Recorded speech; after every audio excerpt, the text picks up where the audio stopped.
Good morning, everyone. We're with Chad Mairn today from the Innovation Lab at St. Pete College. Probably one of the most knowledgeable people on campus, I would say, about the use of AI and how he is incorporating it into his classwork and curriculum.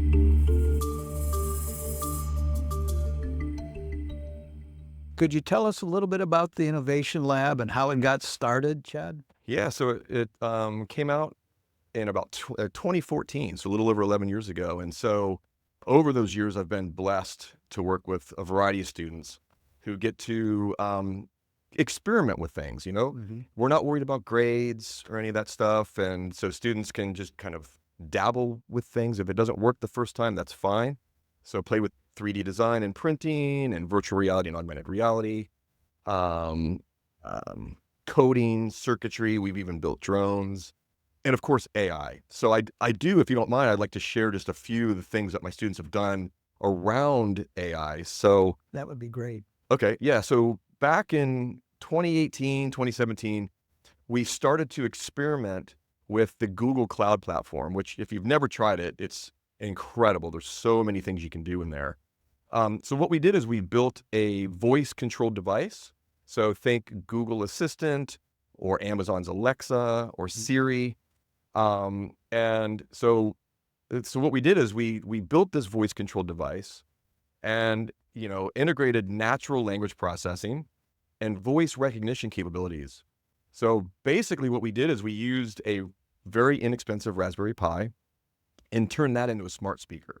So now we're allowing people to just come in and interact with it using Google's cloud speech-to-text service. Turn on the light. Blink the light.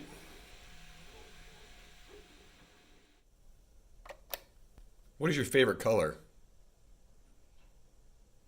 I like blue and yellow and red and green because they're comforting and familiar. We also did a lot with computer vision, since really that's a big part of the AI umbrella. Yes. So this time we built an intelligent camera. And so what this is capable of is real-time image recognition, and that's machine learning. So we hear a lot about machine learning, and that's what it's doing. It can adapt and learn.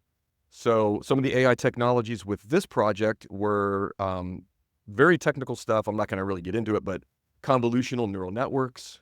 They're deep learning algorithms that can analyze data, visual data. It actually came preloaded with some neural network models, so we didn't have to do any of that stuff. That's difficult things to do. It also supports this framework called TensorFlow.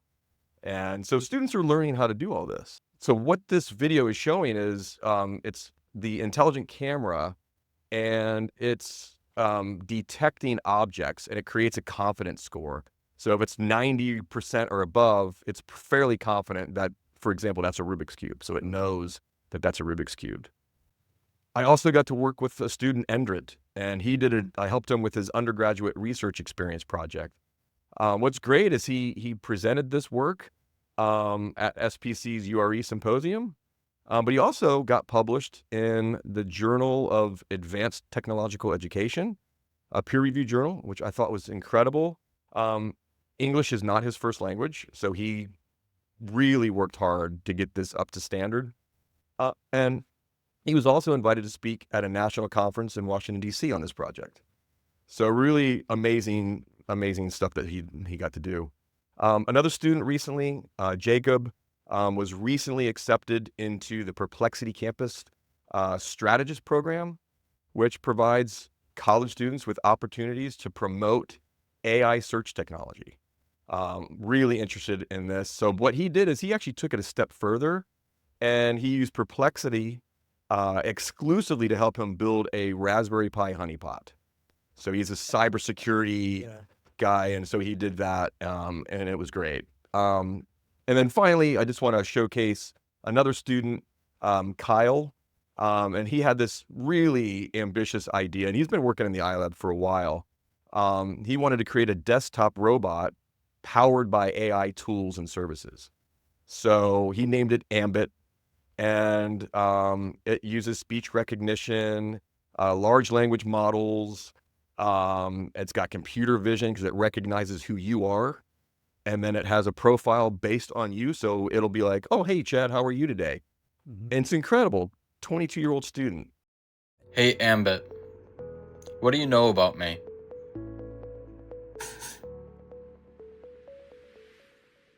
Hey there. Well, from what you've shared, I know you're an amazingly creative person who poured a lot of time into designing this project we're interacting in. You've got a passion for computer science and you're currently studying that field at SPC College. Plus, you're especially interested in quantum computing, which is super fascinating. If there's anything more you'd like to share or update, I'm all ears. I can imagine when you started the Innovation Lab several years ago and you were discovering these new technologies and uses for them. Hmm. And then today you can say, yeah, we were doing that a few years ago. Hmm. And most of our faculty didn't have that opportunity or that ability to delve into the tech world Hmm. as much as you and I've been doing this with educational technology since 1980. Yeah. And so now it's upon us. Yeah. And as you know, it changes almost hourly, It not does. daily, but It does. hourly. So what advice could you give to a faculty member who may be just learning about AI or wants to learn more about AI? What advice could you give them? Yeah, that's good. I mean, I think just being accepting of the tool and at least trying it, knowing it's not perfect, and it's not the be all end all, but just to give it a chance and see what you can do with it. I use it as I think you and I were talking about this before as an agent. Yes. If I have something I need help with brainstorming wise, and I'm striking out, I can sit there and be frustrated all day, or I can ask ChatGPT or Perplexity, hey, I'm working on this idea. I need help with some brainstorming. And Yes. it's like Wikipedia, right? We've had this article or this argument for years about Wikipedia where, oh, you can't use Wikipedia. Well, why? Why can't we start there, get some ideas, and then look at the sources and make sure they're accurate? Mhm. So I think just giving it a try and just seeing what you can do with it is key. A lot of times, someone will start with a prompt of a tool, ChatGPT, let's say, and it may not give them the answer or what they're looking for. And so that person may say, see, this doesn't work. Yeah. Where you may have to just refine and ask some more probing questions of the agent about what it is you're looking for. So, spend time, use it, Yeah. become familiar with it before you maybe incorporate it in your class. Absolutely. The biggest concern I've heard from faculty is, okay, we've got these tools and the machine's going to do the thinking. How am I going to make sure I can promote critical thinking if the agent does all the work? Yeah, that's tough. I think if you establish upfront these AI guidelines, and I have that in my syllabus, what I'm expecting students to do. I let them use AI tools, but they have to be transparent and let me know that they're using Yeah, it. that's good. And that's been great for me so far. So that academic integrity. It's the same thing when we first had calculators introduced in math classes. It was a big, students are going to cheat. If there's a tool that helps them think a little bit further, Mhm. I don't think, imagine if AI was called advanced computing. Would we be having this conversation today? As soon as we equate it to intelligence, we're like, oh my God, the machine's going to take over the world and humans are going to be replaced and all this. And I don't think that's the case. No, I don't think that is either. I think when you have AI Mm-hmm. and you combine it with HI, Yes. human intelligence, Mm-hmm. you've got some great things happening. You talked about the calculators. Full disclosure, I was around when they were introduced to education, Mm-hmm. but we still teach math. Yeah. And these tools, and I've had an opportunity to see most of the tools. If you went to my house, it would look like a museum of technology. But of all of the tools that have been introduced, it's still important to have a good, quality, caring educator, Yes. working with that. Mm-hmm. I don't know if you're familiar with Bloom's double sigma, where in I think it was 84, he did an experiment where he took 30 students and had them paired in a classroom, measured their results of assessment, put them in a classroom with a master teacher and better content, Mm-hmm. and the results was 1 sigma to the right. The double sigma was when he put those students and paired them with a human tutor.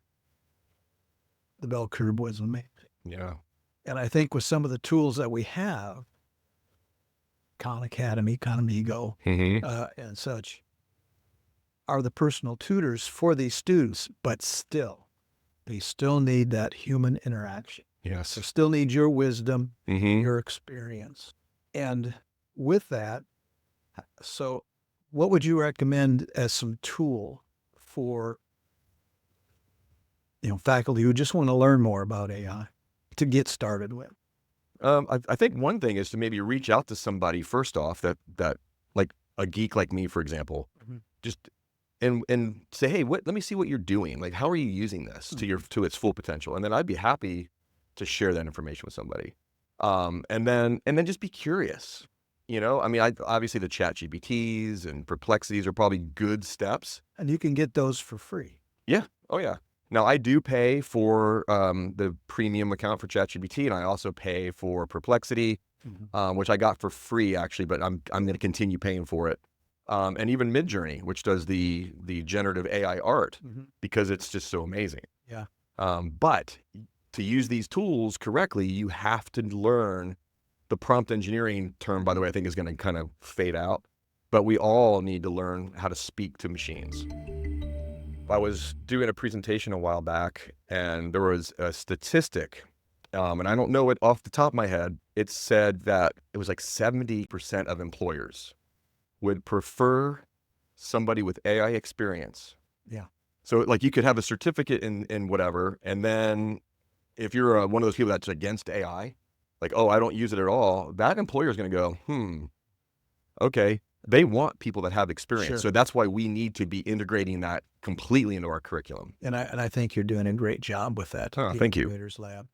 Yeah, and one of the techniques I would employ with my students is not to sandbox so much the technology, although we do sandbox Copilot with our college, but let them use the technology, a chat GPT, if you will, and say, tell me some things that you did that you didn't think you could do that really helped you.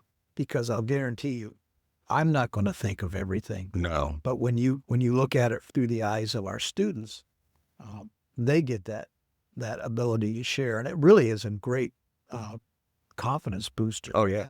We're all neurodivergent learners in some respect. You may learn better by seeing, you may learn better by doing, you may learn better by reading or hearing.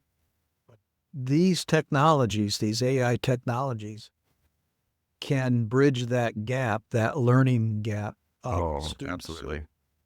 Just someone who may have difficulty understanding our language because they're from another country, but yet they're on our campus.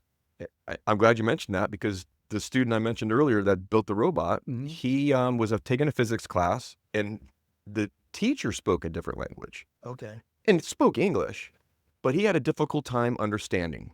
So what he did, he asked if it was okay. He put all the notes into Claude. I think he did Claude projects. All the physics notes were in there. And so he basically had his own personalized tutor that was up 24 hours, 7 days a week, didn't get annoyed with him asking questions, the same ones. He said he learned so much more as a tutor, taking nothing away from his professor. He said he loved his professor, by the way, but he just didn't understand that well. And so he took the initiative and went home and used one of these tools to have his own personalized tutor. but it was using all the content from the course. And we use just to reinforce with faculty, we use AI all the time. Look at your suite of tools. If you have Grammarly, and that's improving your writing, Mm-hmm. that's AI. It is. And I know faculty have a lot on their plate. Oh, absolutely. I mean, there are tools that you can use in the AI world that will greatly ease the workload Mm-hmm. of you, the faculty member. Yeah. And the thing is, if you're an expert in a field, most of our professors are, when you interact with these AI tools, you can quickly discern if it's true or not. Yes. Now, with our students, we have to be like, okay, you're not an expert in this field yet. So you need to do your fact checking. You need to make sure that you're verifying the information. Yeah. The information literacy model, to make sure that you're doing the right thing academically. But I think when you become an expert in a field, you just start to know that's not true. Yeah. Like a historian, that's not when Abraham Lincoln was born. That AI missed the mark. It didn't get it. Yeah. And so that's another concern faculty have is, what about hallucinations? Mm. How do I know this chemical, this pharmaceutical is good for weight loss, and how do I know if it's harmful? Yeah. How do I do? Well, hallucinations, I think, were a problem when ChatGPT first came out. But now with retrieval augmented generation, RAG, Perplexity was one of the first ones to do it. Mm-hmm. It goes out on the live web, and it's curating information, and it summarizes it for you, and it provides the sources.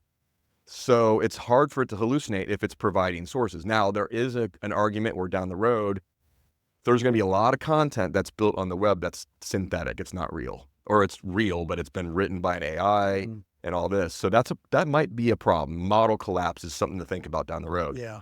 But I really think with that retrieval, that RAG model, where it's actually bringing the sources to you, that's helping with hallucinations. Sure. You can now go, okay, here's the source.